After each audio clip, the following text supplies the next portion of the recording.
Hey everybody, it's Matt from Junior Horror Movies, and welcome to another late edition of my Top 10 Tuesday. Again, sorry for being late. I was on vacation. I just came back today, and just been very tired. Had some bad sunburn. You know, being Irish and fairly white-skinned, yeah, I go from white to red pretty quick. So, wanted to recoup for a little while, lay down, but I definitely wanted to get out my list. And I'm going to do a part 2 of my Don't Judge a Book by Its Cover. I've already done one before, so I went back to look to see what movies I put on that list, because I didn't want to double dip. And this one was a little bit more of a challenge, because I had to go through and figure out, okay, this does have a bad cover, but it's a good movie. So what I did was five movies with great covers, but the movie's bad, and 5 movies with bad covers, but the movie's good. So it's kind of a rough around the edges on this and playing with it. But I think I got a good list for you. Again, this is a part 2. Putting this together, it was kind of fun to go through the collection and figure out what to add, what to put out. So without further ado, let's go with my Don't Judge a Book by Its Cover, or a movie by its cover, part 2. Alright. For a movie that's a good cover but bad movie, that is Bram Stoker's Mummy. Yes, Dracula was done well, but this movie was a flop. I was very excited to see this. You know, you got the big mummy face right there. You're like, ooh, it's Bram Stoker.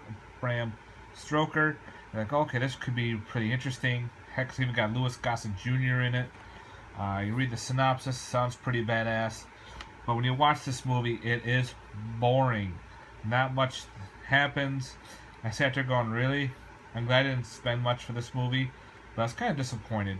It's one of those, like, ooh, catches you by the eye, and then all of a sudden you watch, you're like, yeah. Well, that's number 10. Alright, for number 9, I am doing a good movie, but bad cover. I did a review on this on Body Bags, and that's called Guardians. Now, this is a low-budget, very low-budget film. Pretty much about a group of special forces. They get together and they pretty much hunt and kill supernatural beings, demons, people possessed, and now they have to get together and fight one of their own, because he has possessed a evil book to summon demons. And of course, this group has to go into a small town that's already been ravaged about these weird ass CGI looking demons. I like this movie. I sat and watched it, and I actually enjoyed it. It's not for everyone. That's why it's at number 9. But it was a fun flick. I sat there and actually was entertained through the movie, which it did its job. If you can get around some of the bad acting and the bad CGI, you're good to go. That's why I put it at number 9. Alright, number 8 is a cool cover art, bad movie. And that is Morbid. Yes, look at that cover art. It looks awesome. It's a slasher film, but it's a very boring slasher. It goes on and on and on. Put out by Wild Eye Entertainment. I actually did buy this one because I found it cheap. And I just sat there wondering, when's it going to end? And it keeps on going. It feels like they just didn't edit well enough. They could have taken some things out, and if they shortened it a little bit better, I think this would have been an okay film.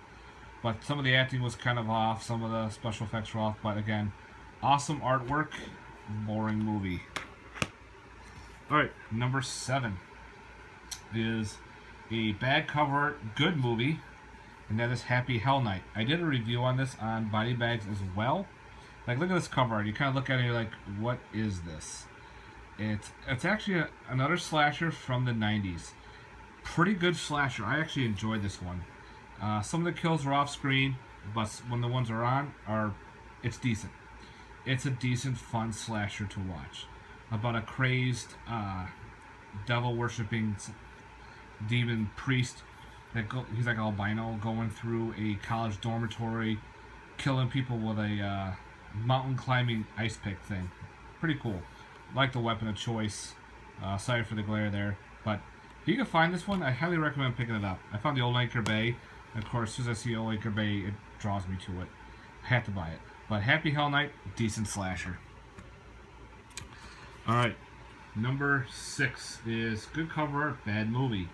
And that is called Hell. Oops, sorry for the glare. That is Hellbreeder. Now you're looking at this, you're going, ooh, you got yourself a killer clown film. This kid looks possessed. I don't know. You look at the back, you got this cool looking demon clown. So you got yourself a killer clown film, almost like a Stephen King It. Yeah, I only paid 99 cents for this, and I paid too much. This movie was boring, dull. The clown's not even in it as much. So I went on a kind of a killer clown kick too, and of course I saw this and like, ooh, pulled me in, and the price was just right, 99 cents. Yep, bad movie all around. Don't recommend grabbing this at all. I think the DVD is out of print, which is probably a good thing. But yeah, Hellbreeder, not that good. All right, number 5 is a. It's, I don't know. I'm going with Blood Moon. Now, this is a good movie. Now, you take a look at the cover art, you're going, holy crap, what kind of weird Walmart type film is this? Yeah, it's actually a good, decent cover art, too.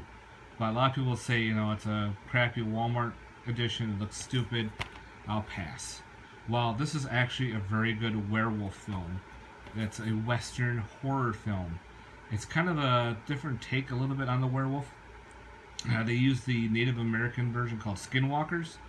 And of course, they're a group of people get held up by a bunch of bank robbers. They're all secluded in this little small town. And they get picked off one at a time. Awesome little flick. Highly recommend checking out Blood Moon if you never have. Yeah. Alright, number 4 is bad cover art, good movie. Good cover art, bad movie. Yes, Shark Exorcist. You look at this cover art, you're like, wow, this movie looks awesome. Yeah, it is not. I get this weird satanic nun that kills someone and does an offering in the water that summons a demon-possessed shark. Now the shark goes on a rampage while the girl, you know, pulls people in. She's kind of like possessed too. She turns into this like weird shark-like creature. As you can see with her mouth right there. And this priest finds out his brother's been killed by the demon shark, and he goes to save the day. They could have did so much better with this, where the battle with the shark and the priest is so quick. It's just kind of dull. Again, the artwork is fantastic, but the movie is not so good. Yeah. All right, number 3 is bad artwork, good movie. That's another low-budget film, and that is called Crawler. Now, there was a different artwork that they had before for like a poster and a card. They had an awesome artwork. For some reason, they went with this. Now, the artwork itself does not do this movie justice. Think of this as a remake of Killdozer, where an alien entity attaches itself to a bulldozer and it kills some of the people on the crew on this dig, but they're not on an island, they're actually at a dig site. And the dozer itself comes to life, it comes to the dig site itself, and of course it possesses one guy. It grows tentacles, which is pretty cool. This is done by Black Flag TV. They put it out. This is a Canadian film. It's a low budget, but it was a lot of fun. Some cool kills. I liked it. I liked how they did this movie, and it was fun. I highly recommend checking out Crawler. Like I said, this artwork doesn't do us justice. All right, number 2 for cool artwork, bad movie, and that is Trick or Treat. Now, when you look at this Trick or Treats, you're like, ooh, almost like a chopping mall type thing. You got yourself the bag with the body parts hanging, the blood dripping. You look at the characters in there, the actors and actresses. You got David Carradine, Steve Railsback. It's like, wow, this is gonna be cool. It's a lost slasher from the 80s. You look at the back, you're like, oh, this is pretty cool. Maybe magic related. Yeah, this movie was boring as hell. One kill, the killer does. Whereas this one woman, she commits her husband to an insane asylum so she can have an affair with David Carradine. He escapes the insane asylum and comes back to the house where his wife and the boyfriend are out on a date for Halloween, and this one babysitter is with their son, who is an asshole. This kid is. He pulls a lot of pranks on her, over and over and over again, and they're pretty gory pranks, but they're funny. But the kid's annoying. I would slap that kid silly. Other than that, this movie was dull. Like, only one person gets killed. Not well. Yeah, one person gets slashed from the slasher, and that's not really a slasher film, but it's technically one boring. Ugh. All right, for my number one, I did a review for this, and I know a bunch of people have. I had to do the reverse cover art because the original cover art doesn't do it justice, but this one is, and that's the Funhouse Massacre. Now I'll show you the artwork itself for the one side. All right. Now you look at this cover art and you're like, what is this? Flip this over. You got this weird clown with a bloody face.